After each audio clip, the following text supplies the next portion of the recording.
ও sorry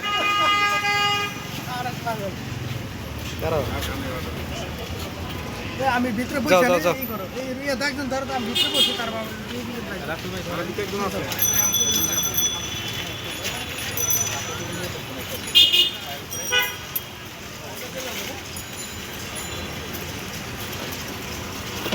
বরযাত্রী পাঠাই দিলাম।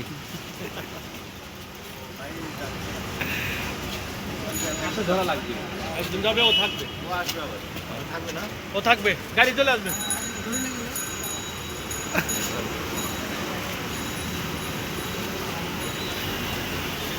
ভাই নামায় দেয় গাড়ি পাঠায় দেন টাকা 500 দিয়ে দেন 1000 লাগতো না মাফ করে দিন ঠিক আছে আপনারা যান